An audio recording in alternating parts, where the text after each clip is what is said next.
Hi friends, welcome to TFC media planet leave. మనుషులు నిర్మించిన గోడలు కులం, మతం, ప్రాంతం. కానీ భగవంతుడు నిర్మించింది ఈ సృష్టిని, అందులోని జీవుల్ని. ఆయన ఈ జీవిలో చూసేది ప్రార్థించే గుణాన్ని, లెక్కించేది పాపపుణ్యాలను. ఆ సృష్టికర్త కులాన్ని చూడడు, మతాన్ని చూడడు, ఇక ప్రాంతంతో సంబంధమే లేదు. ఆయన మనలో చూసేది అంతఃకరణ శుద్ధితో మనం చేసే ప్రార్థన. అది మనలో ఉంటే చాలు, ఎలాంటి పరిస్థితులలోనైనా మనకై పరిగెత్తుకుని వస్తాడు. అందుకే ఆయన్ని దైవం అన్నాం. దైవం గురించి నేను చెప్పిన ఈ వాక్యాలు ఉట్టి మాటలు కావని చెప్పడానికి ఒక ఆలయాన్ని సాక్ష్యంగా చూపించబోతున్నాను. ఆ ఆలయం హిందువులు అమితంగా పూజించే మహేశ్వరుడిది. ఈ ఆలయాన్ని నిర్మించింది ఒక మహా ఋషో, ఒక యుగ పురుషుడో, లేక దేవ దానవ గంధర్వులో కాదు. మన దేశాన్ని 200 ఏళ్ల పైనే పాలించిన బ్రిటిష్ వారు. అదేంటి, బ్రిటిష్ వారు ఒక శివాలయాన్ని నిర్మించడం ఏమిటి? వారు క్రైస్తవులు కదా, వారు శివాలయాన్ని ఎందుకు కట్టారు అనే ప్రశ్నలు మీ మదిలో తలెత్తవచ్చు. మీ ప్రశ్నలకు సమాధానాలు నేను ఈ వీడియోలో చెప్పబోతున్నాను. మరి ఆ విషయాలు తెలుసుకునే ముందు పిల్లలకి ఆనందాన్ని, విజ్ఞానాన్ని పెంచే 3D పంచతంత్ర కథలతో పాటు మరిన్ని యానిమేటెడ్ వీడియోస్ కొరకు మా స్లేట్ కిడ్స్ ఛానల్ని సబ్స్క్రైబ్ చేసుకోండి. ఆ ఛానల్తో పాటు మా ఇతర ఛానల్ లింక్స్ ఈ వీడియో క్రింద ఉన్న డిస్క్రిప్షన్లో పొందుపరిచాను. ఈ ఆలయాన్ని దర్శించడానికి మధ్యప్రదేశ్లోని అగర్మాల్వా అనే ఊరికి వెళ్లాల్సిందే. అక్కడ చిన్న కొండపై ఉన్న ఆలయంలో ఆ లయకారుడు వైద్యనాథుడిగా కొలువై ఉన్నాడు. ఈ ఆలయం బయట ఉన్న ఒక శిలా శాసనం భక్తుడి భక్తిని, దేవుడి అస్తిత్వాన్ని తెలియజేస్తుంది. అది 1839వ సంవత్సరం. ఆ సమయంలో అఖండ భారతావనిపై పట్టు సాధించాలన్న కాంక్షతో ఉన్న బ్రిటిష్ వారికి ఆఫ్ఘన్ల నుంచి తీవ్ర వ్యతిరేకత రావడంతో యుద్ధం అనివార్యమైంది. ఈ యుద్ధం 1841 వరకు తీవ్ర స్థాయిలో జరగగా 1842 జనవరిలో ఆఫ్ఘన్లు ఓటమి పాలైనారు. ఆ తరువాత కూడా అక్కడ కొండల్లో, గుహల్లో దాగి ఉన్న ఎంతోమంది ఆఫ్ఘన్ తెగలవారు అడపాదడపా బ్రిటిష్ వారి స్థావరాలపై పడి వారిని హతమార్చడమో లేక ఆంగ్లేయుల చేతిలో వీరే హతులవ్వడమో జరిగేది. ఈ క్రమంలో లెఫ్టినెంట్ కల్నల్ మార్టిన్, అతని భార్య మిసెస్ మార్టిన్ లండన్ నుంచి ఇండియాకి వచ్చి ఇక్కడ తన ఉద్యోగ బాధ్యతలు నిర్వహిస్తుండగా ప్రభుత్వ ఆదేశరీత్యా ఆఫ్ఘన్కి సైన్యాధికారిగా వెళ్ళాడు. అయితే తన భార్యపై ఉన్న అమితమైన ప్రేమతో రోజు అక్కడ జరిగిన విషయాలు, తమ క్షేమ సమాచారాన్ని ఉత్తరం ద్వారా తెలియపరిచేవాడు. ఇది ఇలా సాగగా కొన్ని రోజుల తరువాత అతని వద్ద నుంచి మిసెస్ మార్టిన్కి ఉత్తరాలు రావడం ఆగిపోయాయి.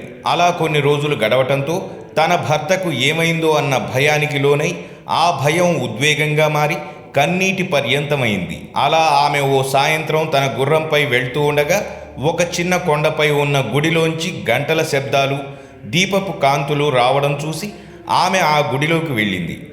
శిథిలావస్థలో ఉన్న ఆ గుడిలో ఒక పూజారి ఆ పరమేశ్వరుడికి హారతిస్తూ, గంటను మ్రోగిస్తూ ఏవో మంత్రాలను ఉచ్చరించడం చూసింది.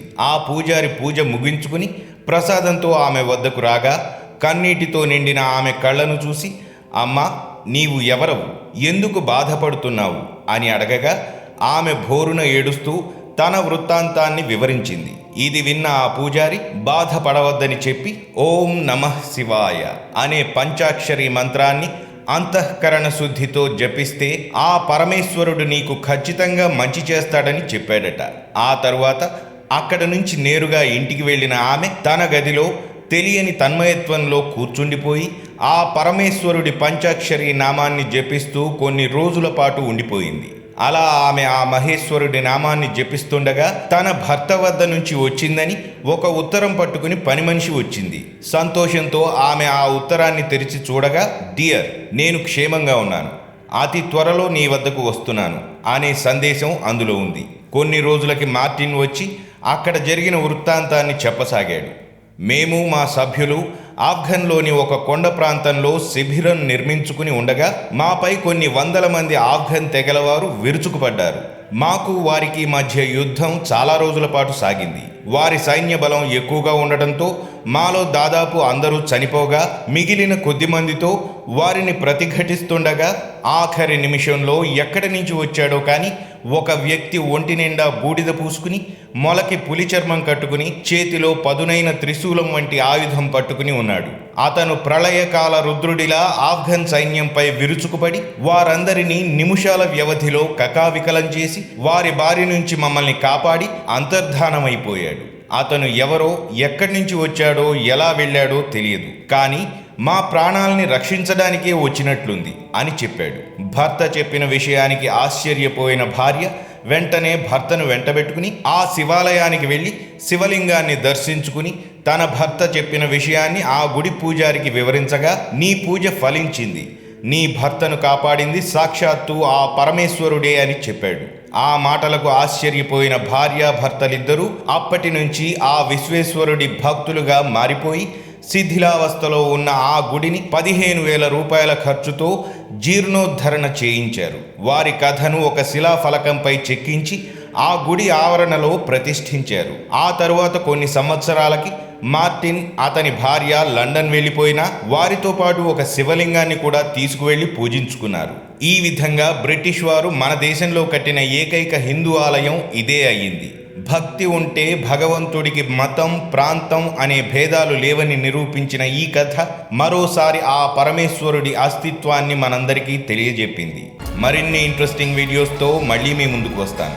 మరి ఆ వీడియోస్ మిస్ కాకుండా ఉండాలంటే మా ఛానల్ని సబ్స్క్రైబ్ చేసుకోవడం మాత్రం మర్చిపోకండి.